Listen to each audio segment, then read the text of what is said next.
Pick it up, ready? No. You're ruining this intro, just saying. Today we're going to talk about 5 projects that we've learned sell really well for us. So we got a question the other day on Instagram. Go follow us on Instagram if you haven't already. But we got a question of somebody asking, what do you make that sells the best? Like, because there's a ton of different projects. What, as a beginning woodworker trying to make some money, what should I go towards to make money? And so we were just replied with the 5 things that we made the most of. We thought that would be a pretty good topic for a video. So we're just gonna roll through the 5 projects that are just kind of our go-to, explain what's good and bad about each project, what we've learned by building several of them, and hopefully that'll spark an idea for you. Maybe you can use these as your go-to, or it gives you the confidence to get off the ground with your business.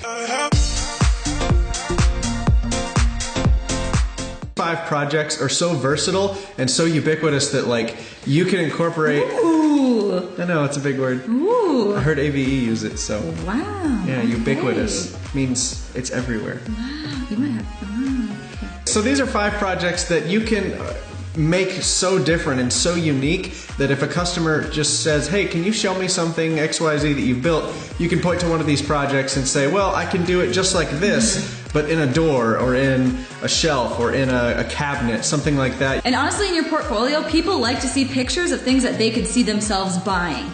So if somebody wants a coffee table or they want some bar stools, but all your Instagram or whatever portfolio has in it is like super tiny, detailed keepsake boxes, they're gonna be like, I don't know if they're quite up my alley.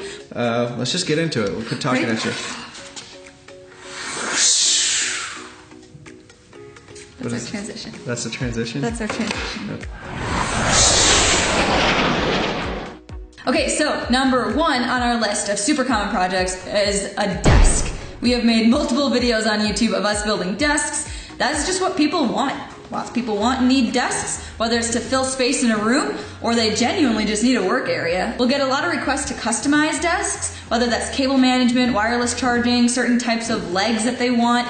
But when it comes down to it, they're super simple to make and customize. So if you have a picture of one in your portfolio that somebody thinks is cool, they can look at it and say, hey, that's awesome. And then can we do 2 extra holes for cable management? And you're like, yeah, sure, no problem, super easy. So very versatile. There's a lot of directions you can go with this one. You can change the style of them, the look of them, the feel of them.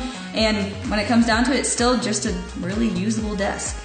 And then a little bit more on the sales side of building desks and why we absolutely love building them. It's because it is great practice for you as a salesperson to upcharge, to add little extras, to add accessories and customize it for them. And really, as you customize and it takes more time and more materials and more skill, it's gonna naturally cost more. Whether it's labor, whether it's your hourly rate, it's the materials you buy, all in all, it will cost more. So, for example, somebody comes to you and they say, hey, I need a desk.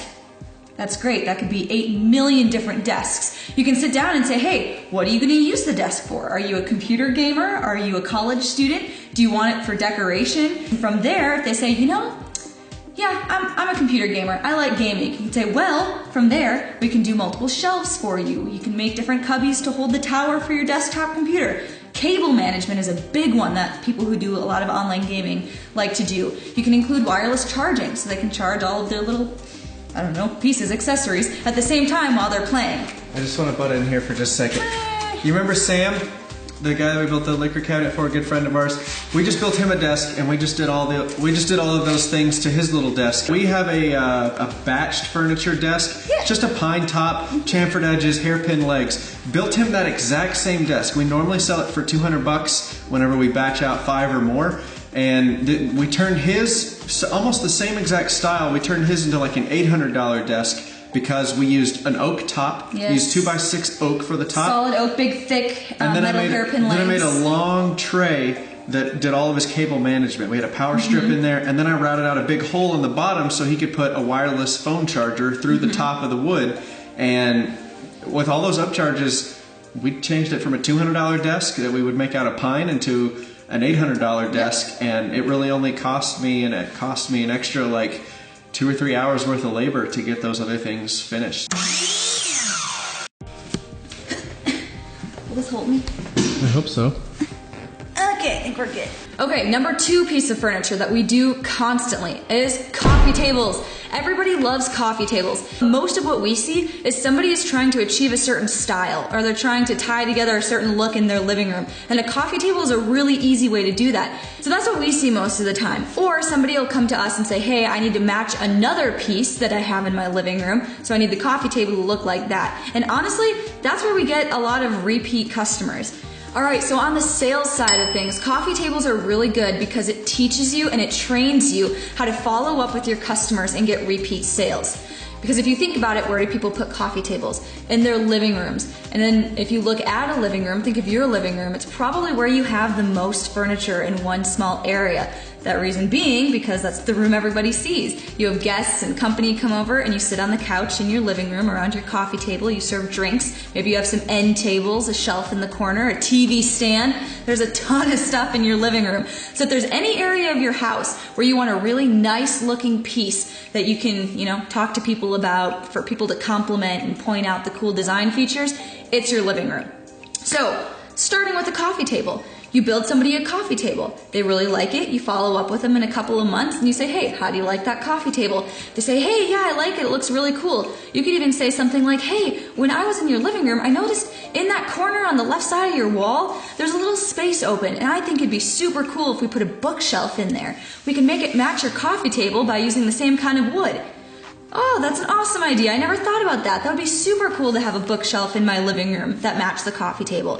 And from there, you can start another sale with a repeat customer. So you put a really nice piece of furniture in somebody's living room, and what do people automatically start doing? They start comparing everything they have to that one piece of furniture.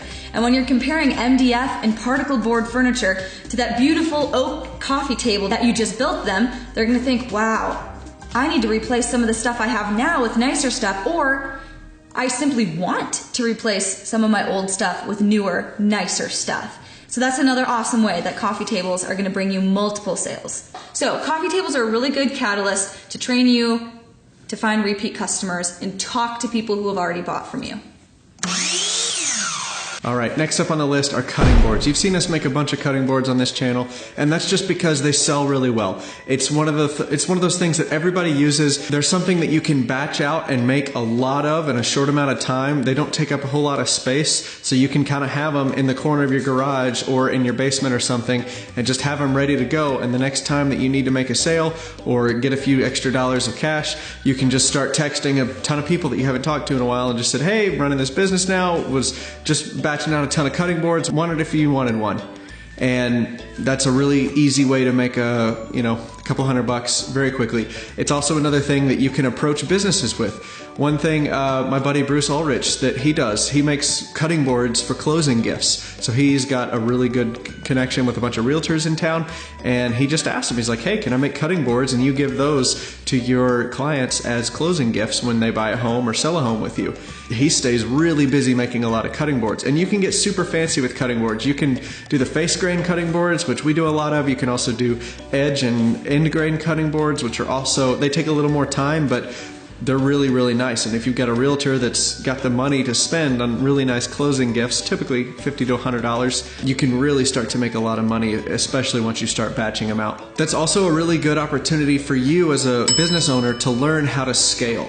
If all you need is an extra 2 or 3 clamps and you can make another 2 or 3 cutting boards per batch, that really raises your profit margin. So this kind of teaches you how to scale with a small product. That way when you get ready to do something like a restaurant or a department store and build all the display tables, you kind of already know how to think through a lot of products running through your shop at once. Yeah, that's why we recommend cutting boards are a great place to start if you're a business that's just trying to get off the ground and learn how to do this production thing. They're like, what's a blanket ladder? It's time for a field trip. Taking a trip. Hi, Brucey. Hi, Perry. Is that going to be lit? Next up is blanket ladders. Jenny made this one with just a jigsaw and a drill.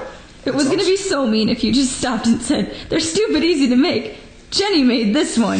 Alright, next on the list are blanket ladders. They're very simple to make. Jenny made this one with just a jigsaw and a drill. They do really well in a living room. They're really versatile. You can get kind of intricate with them if you want to. All it takes is just a couple of 2x4s. You can screw them together, plug the holes. This, again, is another good project that's a little bit larger, but you can batch them out really quickly. So it's another really good learning opportunity for you as a business owner to batch 5 to 10 of these out and kind of move through the process of doing multiple pieces at once in your shop. These do really well at craft fairs. Also do the measuring sticks, you know, where you measure your kid's height on this stick and you can take the stick with you if you move or something like that. And blanket ladders are really easy to sell because you can also sell decorating packages with them. This is something Jenny's done. She'll like bundle, she'll take like a burlap sack that you get at Walmart or something like that, and she'll put like 4 seasons worth of decorations in each one from like Hobby Lobby or somewhere, and she'll sell that bag of decorations for 20 bucks along with the blanket ladder for about 50 or 60. So for 100 bucks, you've got a piece and decorations already put together, ready for year-round decorating in your living room. A lot of people, at least in the South, where my family's from, we have a whole bunch of blankets and quilts that are family heirlooms, and they're just collecting dust in the closet. But you can put them on a blanket ladder, display them. That's another sales angle that you can go for. Really, these things are just so versatile for decorations. Just try to find out what's popular in your area and try to throw together a decorating package to go with the blanket ladder, because that's going to go way further than just having a ladder made out of wood that you're trying to sell. So this is a good way to learn how to market and take good pictures too.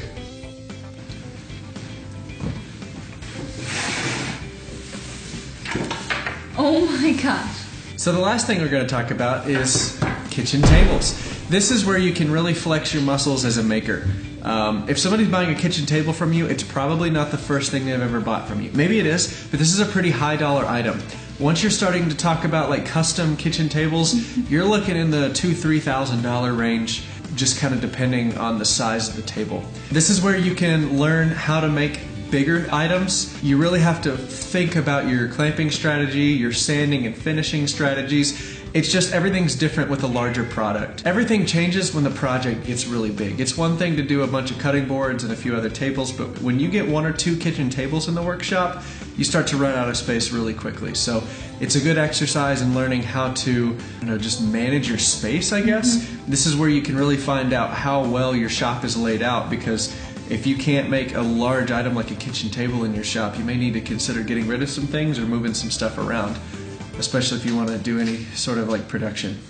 You like my Crocs? Ew, I hate. These are my nice Crocs. But yeah, kitchen tables. If you're at the point where you're selling kitchen tables to your clients, I'm pretty sure you've made it, because that's something that their family touches, eats on. Like, people will trust you if it's like a small cutting board or something, but if they're gonna spend $2,000 or $3,000 with you to build a kitchen table, I feel like you've arrived. That person is definitely on your Ferris wheel.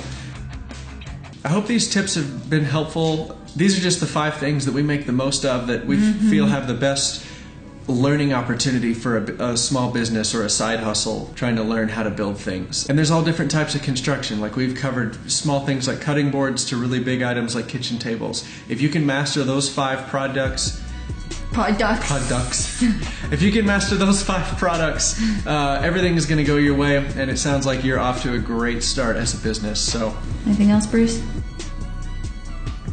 He says no. Alright, well, if you like this video, please hit the thumbs up button. It helps out the channel a ton. It really does make a difference.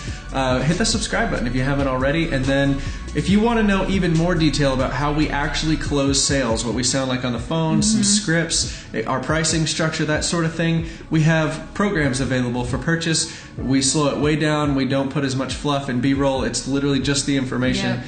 Really in depth, really solid. We spend way more time on those programs than we spend on these silly weekly videos. But yeah, check out links in the description. All right, we're gonna have a couple more videos on the screen here for you to watch. Thank you very much.